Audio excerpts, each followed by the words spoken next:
Hello बच्चों, welcome to my channel GT60 pharmacy.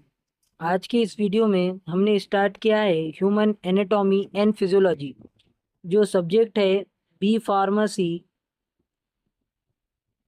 First year का और डी फार्मेसी फर्स्ट ईयर का। इसका यूनिट नंबर 1 का चैप्टर नंबर 1 है introduction to the human body. और आज की इस वीडियो में हम दो टॉपिक कवर करेंगे। पहला टॉपिक है definition and sub division of human anatomy and physiology, and second topic का नाम है लेवल ऑफ स्ट्रक्चरल ऑर्गेनाइजेशन। तो चलो शुरुआत करते हैं चैप्टर के नेम से और समझते हैं कि ह्यूमन बॉडी बनती कैसे है। ह्यूमन बॉडी बनती है एटम से और मॉलिक्यूल से, जो कंबाइन होकर बनाते हैं small parts and organs. Organs आप सभी को पता है, heart, liver, kidney, brain, lungs, etc. और ये ऑर्गन्स एक दूसरे से इंटरकनेक्टेड होते हैं, यानी जुड़े हुए होते हैं, और ये एक दूसरे के साथ ऑर्गेनाइज मैनर में एक अच्छे तरीके में चलते हैं, जिसकी वजह से आपकी बॉडी सरवाइव करती है या हम सब जिंदा रहते हैं। अगर हमको ह्यूमन बॉडी की स्टडी करना है तो इसके दो मेजर प्रिंसिपल है, इसको समझना बहुत ज़रूरी है। एक है एनाटॉमी और दूसरा है फिजियोलॉजी। तो चलो समझते हैं इनकी डेफिनेशन क्या है। एनाटॉमी की डेफिनेशन है, anatomy is the branch of science that deals with the study of structures of different organs of human body. यानी एनाटॉमी में हम स्टडी करेंगे ऑर्गन्स के स्ट्रक्चर्स की। सिंपल बात है। क्या स्टडी करेंगे हम? आपके जो ऑर्गन्स है उसके स्ट्रक्चर्स की स्टडी करेंगे। यह है आपका हार्ट, यानी आपका और मेरा हार्ट इस तरीके से दिखता है। यह है आपका हार्ट। तो इसका साइज क्या होगा, इसकी लोकेशन कहाँ पर है, इसकी चौड़ाई कितनी होगी, इसकी लंबाई कितनी होगी, ये सब की स्टडी कहलाता है एनाटॉमी। आई होप आप सबको समझ आ गया होगा। तो चलो बढ़ते हैं अब फिजियोलॉजी की तरफ और समझते हैं कि फिजियोलॉजी क्या होती है। तो चलो समझते हैं फिजियोलॉजी की definition. Physiology is the branch of science that deals with the study of how living organism and there parts function. आपने और मैंने अभी हार्ट का एग्जांपल लिया था। हार्ट, तो हार्ट का फंक्शन क्या है या काम क्या है? उसका काम है ऑक्सीजन को सप्लाई करना ऑर्गन्स तक। ओके, ब्लड को सप्लाई करना ऑर्गन्स तक, और कार्बन डाइऑक्साइड को लेकर आना ऑर्गन्स के पास से। यह है काम हार्ट का। यानी study of function of living organism and there parts. यानी आपके जो बॉडी पार्ट्स है, बॉडी के जो पार्ट्स है, उसके फंक्शन की स्टडी को कहते हैं फिजियोलॉजी। तो आई होप बच्चों आपको एनाटॉमी और फिजियोलॉजी की डेफिनेशन समझ में आ गई होगी। फिर भी आपको एक बार रिकॉल कर देता हूँ कि आपका एक पार्ट है जिसका नाम है लीवर। इसके स्ट्रक्चर की स्टडी कहलाती है एनाटॉमी, और लीवर के फंक्शन यानी लीवर का काम क्या है इसकी स्टडी कहलाती है फिजियोलॉजी। ठीक है, तो चलो आगे बढ़ते हैं इसके सब डिवीजन की तरफ। तो बच्चों ये है sub division of anatomy. Anatomy के सब डिवीजन, एनाटॉमी की सब डिवीजन यानी एनाटॉमी के 3 मेजर सब डिवीजन है, जिसको बनाया गया है एनाटॉमी को अंडरस्टैंड करने के लिए। तो चलो देखते हैं इनके सब डिवीजन की डेफिनेशन क्या है। पहली है gross anatomy. It is concern with the study of structures of the body that are visible to the naked eye, यानी study of structures of the body, यानी ये एनाटॉमी की ब्रांच है तो इसके अंदर स्ट्रक्चर की ही स्टडी होगी, लेकिन कौन से स्ट्रक्चर, जो आपको आपकी आंख से नज़र आए, यानी हमें अपना हैंड नज़र आता है, हेड नज़र आता है, तो इनकी स्टडी को कहते हैं gross anatomy. So gross anatomy is further classified as systemic anatomy and regional anatomy. तो देखते हैं systemic anatomy की definition. It is concerned with the study of structure of specific system of the body such as nervous or respiratory system. यानी हमारे body को कई systems चलाते हैं, जिस सिस्टम के स्ट्रक्चर की स्टडी कहलाती है systemic anatomy. In regional anatomy, it is concerned with the study of specific region of the body such as head and chest. Regional anatomy में हम किसी भी स्पेसिफिक रीजन या किसी भी ख़ास एक हिस्से की स्टडी करते हैं, जैसा कि चेस्ट हो गया या हेड हो गया। इनकी एक स्पेसिफिक स्टडी को हम रीजनल एनाटॉमी कहते हैं। सो नेक्स्ट डेफिनेशन है microscopic anatomy. It deal with the study and examination of different structure of human body using microscope. हम ग्रॉस एनाटॉमी में क्या कर रहे थे कि हम स्ट्रक्चर की स्टडी कर रहे थे नेक्ड आइज से, यानी हमें वो दिखाई दे रहा था, लेकिन अब माइक्रोस्कोप में क्या करेंगे, ऐसे स्ट्रक्चर की स्टडी करेंगे जो नेक्ड आइज से विजिबल नहीं है, हमें उसको देखने के लिए माइक्रोस्कोप की ज़रूरत होगी। इस चीज ऐसे स्ट्रक्चर की स्टडी को कहते हैं microscopic anatomy. Is further classify into cytology and histology. अब एक जनरल बात है कि इंसान की जो बॉडी है वो सेल से बनी है। सेल कंबाइन होकर बनाते हैं टिश्यू, टिश्यू कंबाइन होकर बनाते हैं ऑर्गन, और ऑर्गन कंबाइन होकर बनाते हैं सिस्टम। तो cytology, it is concern with the study of cellular structure and function, यानी सेल के स्ट्रक्चर एंड फंक्शन की स्टडी कहलाती है साइटोलॉजी। एंड नेक्स्ट डेफिनेशन है histology. It is concern with the study of structure of tissue of the body, यानी tissue के structure की study कहलाती है हिस्टोलॉजी।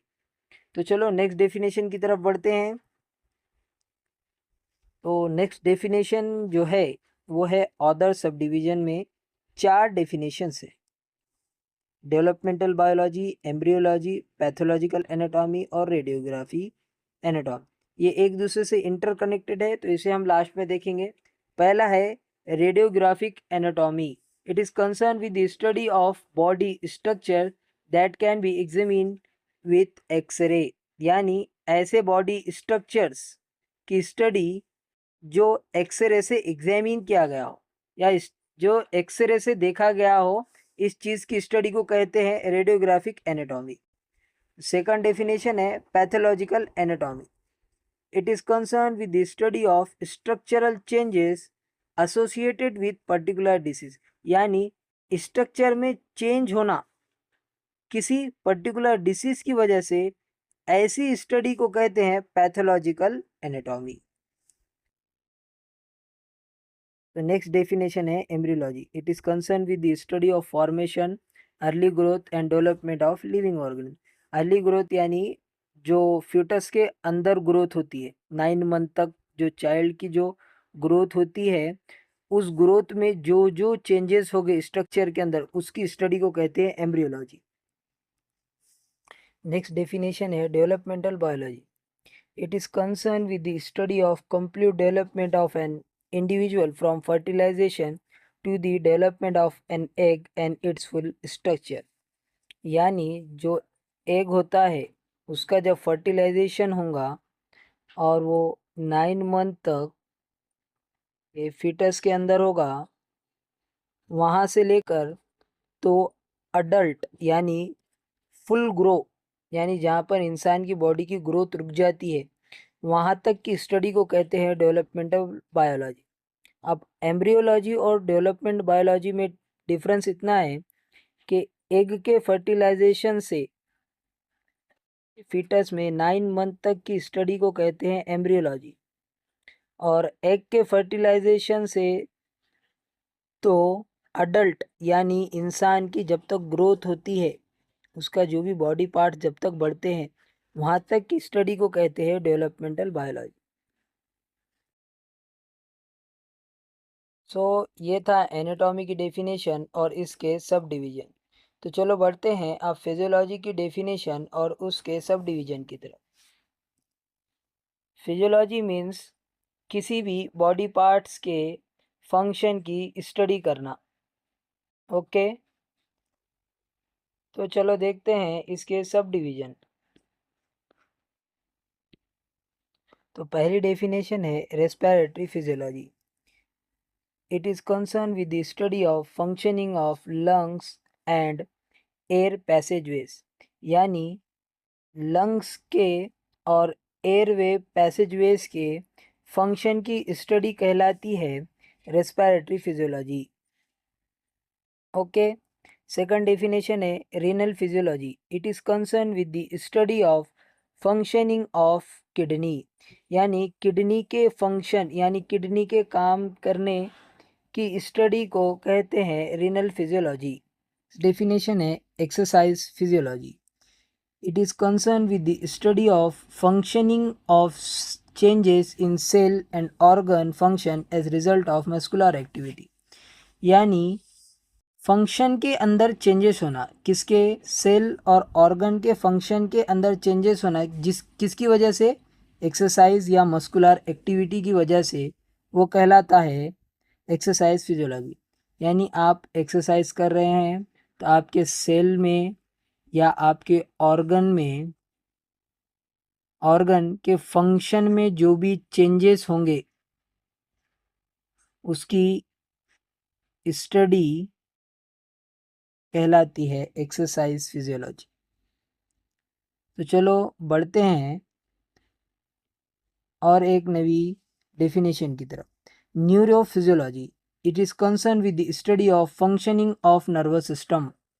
नर्वस सिस्टम के फंक्शन को स्टडी करना कहलाता है न्यूरोफिजियोलॉजी। नेक्स्ट डेफिनेशन है pathophysiology. It is concern with the study of functional changes associated with disease और ऑर्गन सिस्टम, यानी ऑर्गन या ऑर्गन सिस्टम के फंक्शन में चेंजेस होना डिसीज़ की वजह से, किसकी वजह से, ऑर्गन और ऑर्गन सिस्टम के फंक्शन में चेंजेस होना डिसीज़ की वजह से, ऐसी स्टडी कहलाती है पैथोफिजियोलॉजी। नेक्स्ट डेफिनेशन है cardiovascular physiology. It is concern with the study of functioning of heart and blood vessels, यानी हार्ट एंड ब्लड वेसल के फंक्शन की स्टडी कहलाती है cardiovascular physiology. Okay,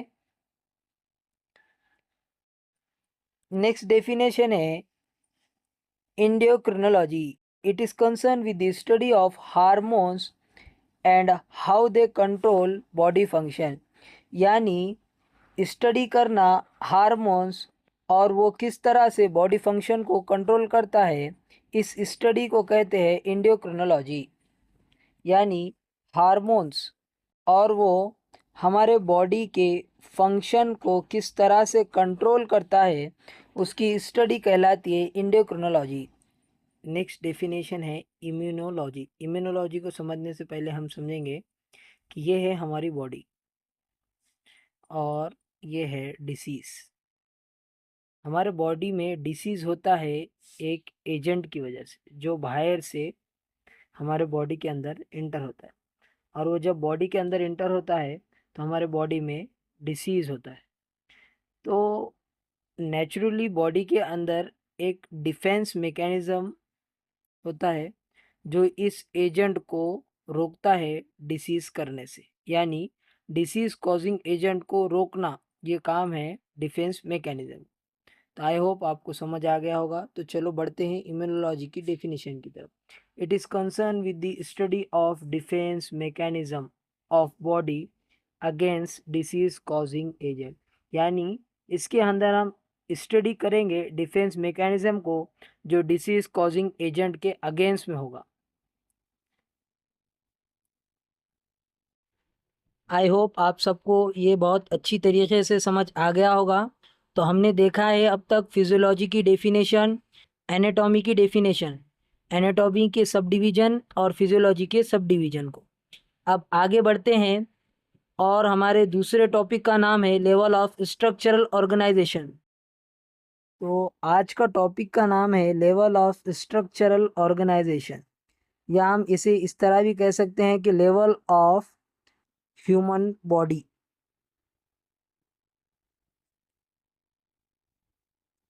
human body control और maintain की जाती है डिफरेंट लेवल से। तो आज के इस टॉपिक में हम इसको समझने वाले हैं। इसको समझने से पहले हमें कुछ बेसिक चीज़ों की नॉलेज होना बहुत ज़रूरी है, जैसा कि एटम किसे कहते हैं या मॉलिक्यूल किसे कहते हैं, और सेल कहाँ होता है, टिश्यू, ऑर्गन और सिस्टम किसे कहते हैं। तो चलो समझते हैं एटम किसे कहते हैं। आप सब ने सुना होगा कि हाइड्रोजन, ऑक्सीजन, कार्बन, सल्फर, इन्हीं को हम एटम कहते हैं। और जब एक से ज़्यादा एटम एक जगह कंबाइन होते हैं तो उसे हम मॉलिक्यूल कहते हैं। एग्जाम्पल है वाटर, यानी H2O, जिसके अंदर 2 एटम हाइड्रोजन के हैं और 1 एटम है ऑक्सीजन का। और जब एक से ज़्यादा एटम कंबाइन होते हैं तो वो बनाते हैं सेल, जिसके डिफरेंट टाइप्स है जो हम आगे चलकर पढ़ेंगे। और जब एक से ज़्यादा सेल कंबाइन होते हैं तो वो बनाते हैं टिश्यू। ओके। और जब एक से ज़्यादा टिश्यू कंबाइन होते हैं तो वो बनाते हैं ऑर्गन, यानी हार्ट, लीवर, किडनी, लंग्स या आपकी स्किन हो गई। और जब एक काम करने वाले ऑर्गन, यानी किसी एक स्पेसिफिक काम के लिए जब ऑर्गन एक साथ काम करते हैं तो वो बनाते हैं सिस्टम, जैसा डाइजेस्टिव सिस्टम या कार्डियक सिस्टम या रेस्पिरेटरी सिस्टम।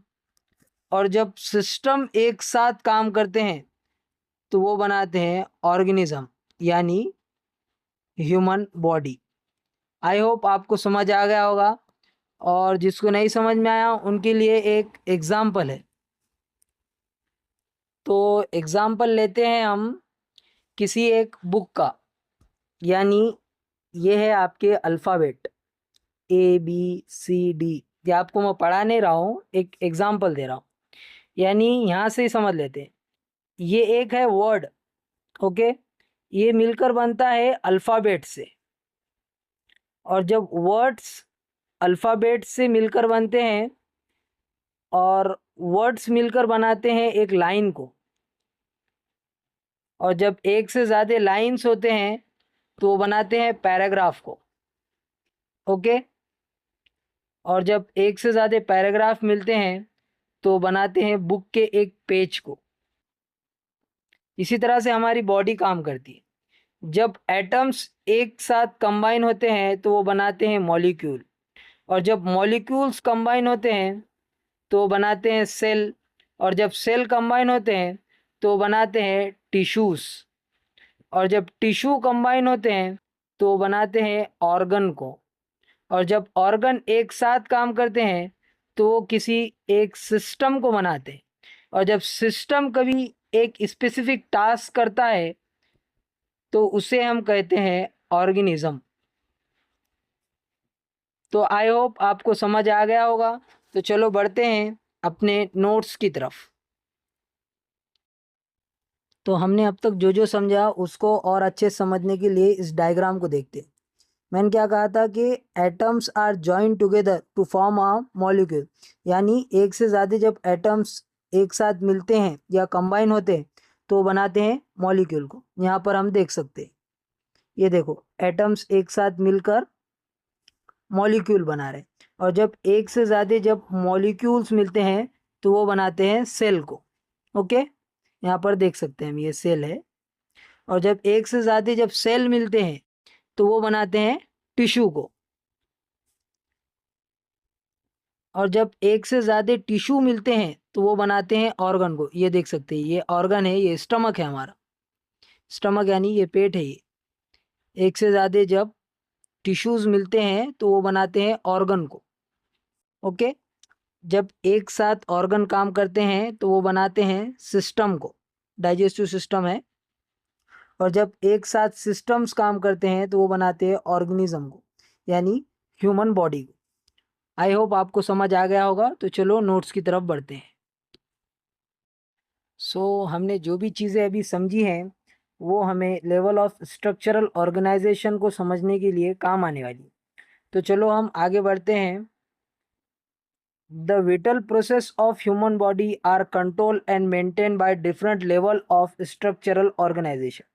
यानी जो ह्यूमन बॉडी के जो इम्पोर्टेंट प्रोसेस है वो कंट्रोल और मेंटेन की जाती है डिफरेंट लेवल ऑफ ऑर्गेनाइजेशन के। Okay, this level of structural organisation show an increase structural complexity and function। there are 6 fundamental level of organization। यानी जो लेवल है स्ट्रक्चरल ऑर्गेनाइजेशन के, ये थोड़े से के कॉम्प्लेक्स है इनके फंक्शन और स्ट्रक्चर्स। ओके, इनके 6 फंडामेंटल लेवल्स है, जिसका फर्स्ट लेवल का नाम है केमिकल लेवल, सेकंड लेवल का नाम है सेलुलर लेवल, थर्ड लेवल का नाम है टिश्यू लेवल, फोर्थ लेवल का नाम है ऑर्गन लेवल, फिफ्थ लेवल का नाम है सिस्टम लेवल, और सिक्स नंबर के लेवल का नाम है ऑर्गेनिज्म लेवल। तो ये सिर्फ नाम अलग है और हमने जो समझा था वो यही है, जिसको आपको आगे चलकर पता चलेगा। तो चलो देखते हैं केमिकल लेवल क्या होता है। Chemical level, it is the most basic level of organism. यानी ये सबसे निचली लेवल है, यानी सबसे नीचे की लेवल है ये। यहाँ से ही ह्यूमन बॉडी की फॉर्मेशन की शुरुआत होती है। include atoms, the smallest unit of matter that participate in chemical reaction। यानी जो ह्यूमन बॉडी के अंदर जो केमिकल रिएक्शन या ह्यूमन बॉडी जो बनती है जिस केमिकल रिएक्शन की वजह से, उसकी सबसे जो छोटी यूनिट है वो है एटम है। Two or more atoms join together join two or more atoms join together to form molecules. मैंने आपको पहले ही कहा था, यानी एक या एक से ज़्यादा जब एटम्स जब एक साथ आते हैं या ज्वाइन होते हैं तो बनाते हैं मॉलिक्यूल्स को। एटम कौन कौन से? Carbon, hydrogen, oxygen, nitrogen, phosphorus, calcium, sulphur, etc।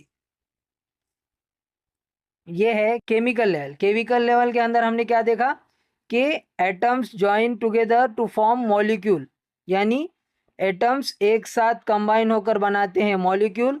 और ये जो केमिकल रिएक्शन है उसकी सबसे बेसिक और स्मॉलेस्ट यूनिट कौन सी है?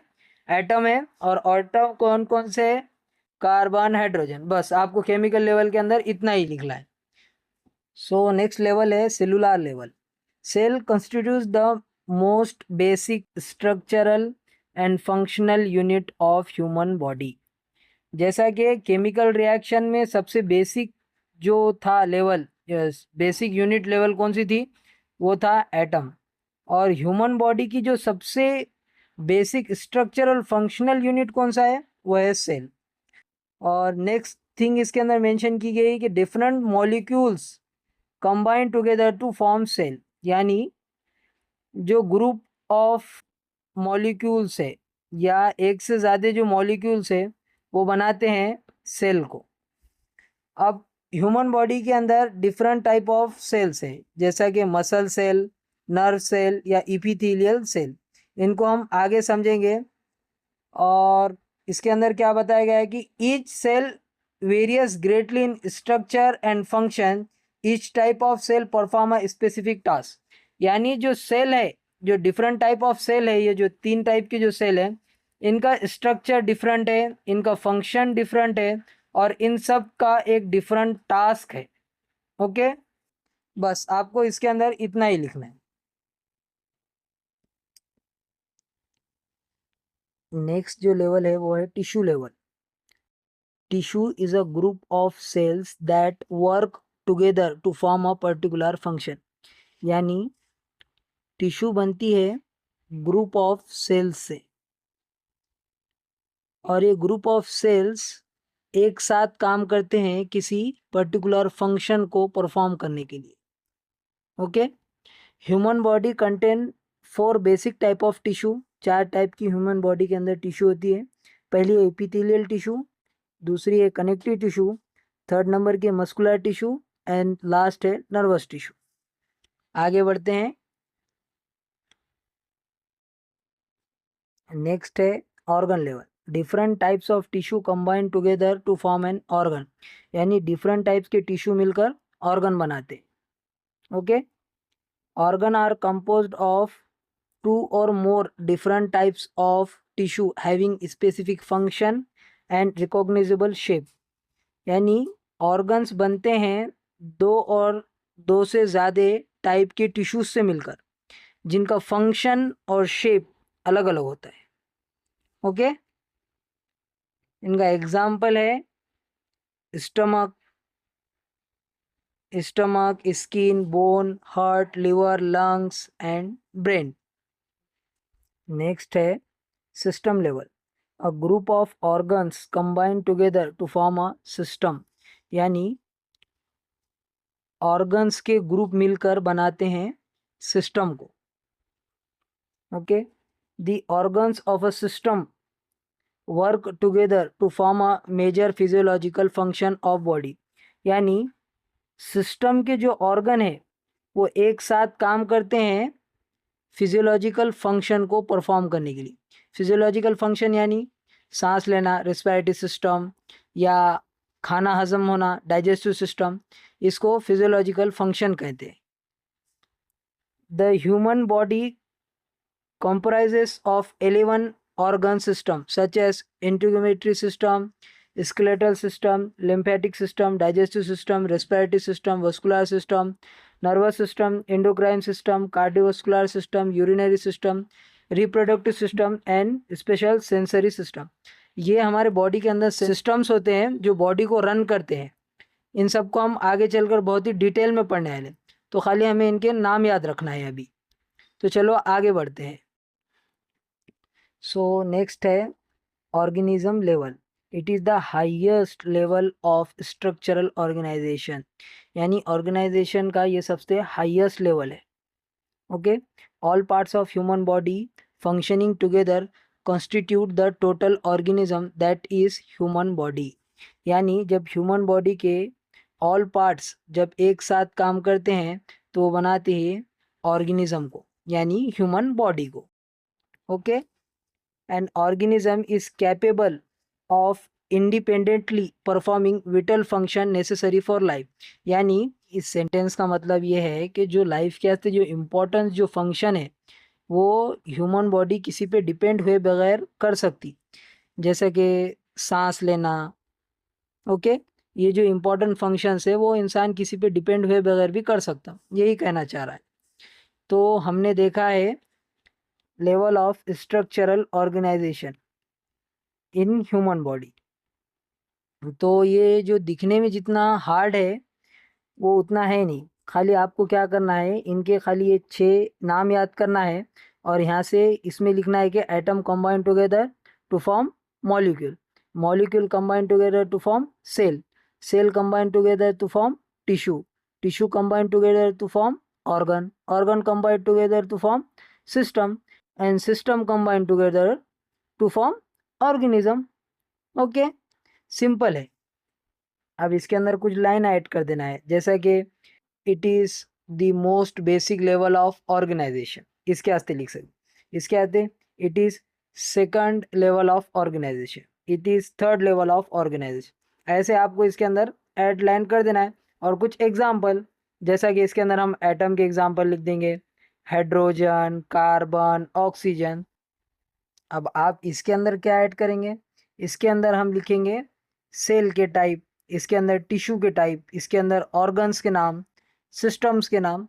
हो गया, ये आपका पूरा क्वेश्चन कंप्लीट हो गया। तो बच्चों आज की इस वीडियो में हमने 2 टॉपिक को कवर किया है। तो चलो मिलते हैं किसी न्यू टॉपिक के साथ।